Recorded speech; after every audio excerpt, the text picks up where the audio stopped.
Cologne. Nope, definitely not. You're not scary. Reese insists quickly, tripping over her own tongue. I am scary. I'm going to kill you, and you are none the wiser. I'm just teasing you. Here, I say, passing her the clothes prepared for her. Wearing a broken suit can't be comfortable. Maybe it will get rid of that artificial scent as well. Thanks, she says, carefully placing Blueberry on one of the couch cushions before taking the clothes. They're fluffy. I don't like sacrifices with stagnant temperatures. You just don't like paying attention to sacrifices. Indeed, I'll show you to your room. I head to the sacrifices room. Really leaving me behind? It's nice that the front room and the sacrifice rooms are the only places inside the house that must be altered. It's nice that no one messes with your crystals. It is. I show Reese to her room. And then head back to the front room. Providing the sacrifice some time alone is a viable technique. In certain situations, for certain sacrifices. Is it a viable choice for this situation? You have access to all my thoughts. She'll come back out if she wants to talk more. Which she will. Of course. How many crystal equations will you actually get through? Reese. The room is cool, pun intended. Everything is blue. I try to turn on the recording log again. It doesn't work. That's not surprising. I begin looking around. The walls are a pale shade of blue. There's a single picture hung on the left wall of two stylized blubberts that look like blueberry and cotton candy based on the colors. The frame looks like it's made of gray wood. The shelf on the opposite side of the room covered in trinkets looks like it's made of the same gray wood. There are two trinkets on the shelf. One is a small figurine that looks like a turtle with blue diamond-shaped patterns painted on its shell. The other one is a plate with pink and purple flowers covered in a glass dome. The glass dome comes off easily. The flowers are soft to the touch and fragile. If I mess with them too much, they'll probably tear apart. I can't tell if they're real or fake. I carefully place them back on the plate, and the dome back on top before I continue looking around. In one corner of the room is a comfy-looking bed covered with gray blankets and pillows. I run my fingers along the sheets and confirm they're just as soft as they look. A chest made of the same gray wood sits at the foot of the bed. I open it up and find more fluffy clothes. All of them are gray. Is it a cultural thing, or do they just not have anything that works like dye? Is there a reason they don't use flowers to make dyes? In another corner of the room is a chair and desk made of the same wood. I sit down and lean back. The chair is comfortable. There are some crystals emitting light scattered across the ceiling like stars. They're probably not meant to look like stars. I doubt the people of Sheeta can see the stars given the layers of ice they live under. They probably don't even have a word for them. I sit back up.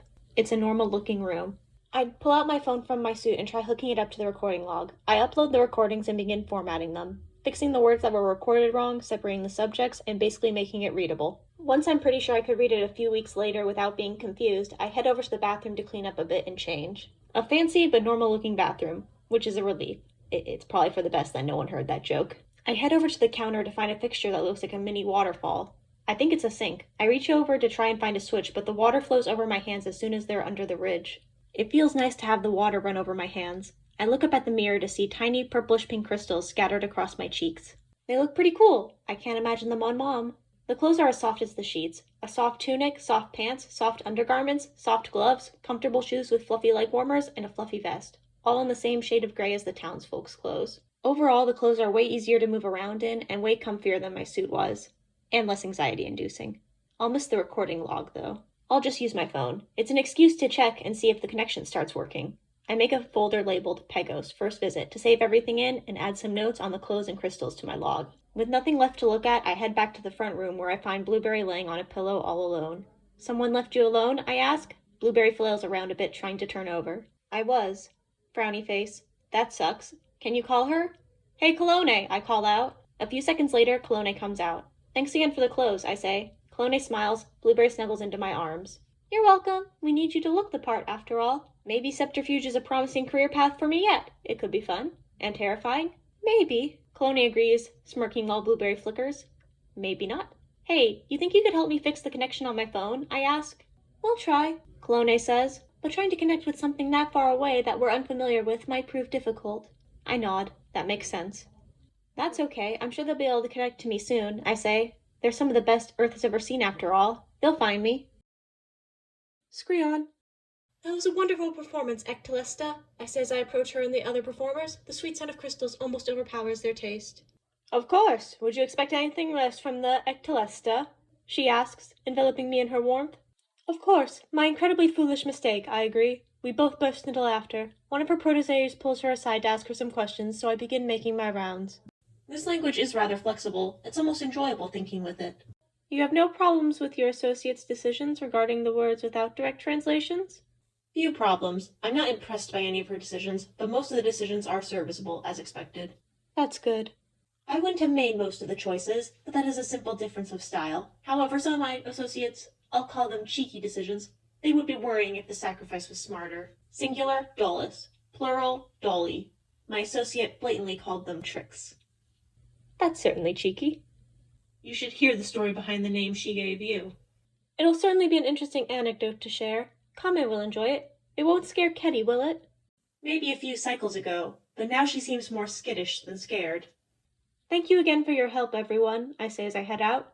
Anytime, Ectelesta says. We're all honored to do our part for the good of Sheeta. Of course, it doesn't hurt that I enjoy it. I'll keep the foreseeable future free should Sheeta's elder need to make another appearance. I might arrange that just to see your spectacular performance again.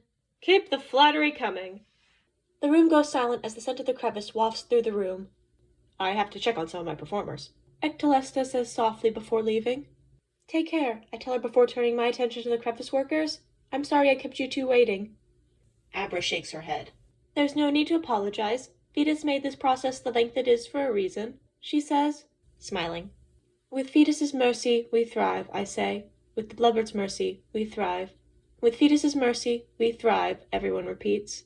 Are you finished here? Conrad asks. If so, let's head back to the crevice together. I am. Let's go, I agree. Screon.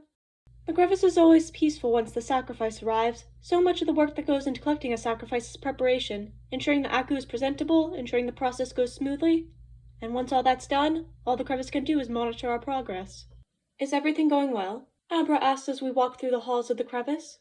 It is, I assure her. The crevice always smells sweeter with all the crystals around. The outer circle of the crevice looks quite nice. They have done a satisfactory job creating something familiar to the sacrifice with an alien touch. The visual preparations have improved significantly since Charis took over. Thank you for supporting me when I vouched for her.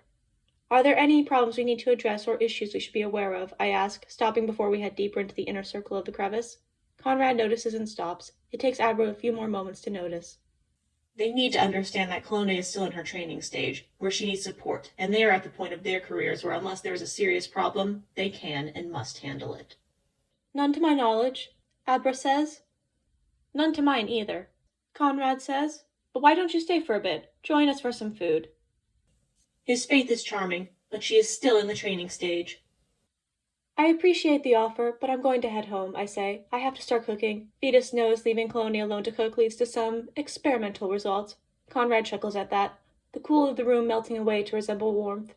Screon, I know you worry about her, but she's finally taking some initiative. I think it would be wise to give her some more independence during this process. I'm proud of her for taking initiative with this one, and I intend to give her more independence, just not all at once. I don't want to overwhelm her and discourage her. I understand, Conrad says, following Abra into the inner circle of the crevice. Cologne. Reese seems to be amusing herself recording notes about your biological functions. The fun ones, at least. Just like you're only going to do the parts of cooking that amuse you. Who said anything about cooking? I like to give you the benefit of the doubt sometimes. Believe that you'll help Scrum with the chores rather than just steal some of the cultural artist props. They're not going to do anything with them once Reese is gone. Some of the cultural artists like to keep their work. After we eat, Reese falls asleep in an acceptable amount of time. No problems. If only the crystal formulas were this easy, I would have figured it out by now. I wouldn't be missing something. Something I suspect you know. As I always ask in response, do you fully understand every function of your body? And you continue to avoid the question? You figured that out faster than I expected you to.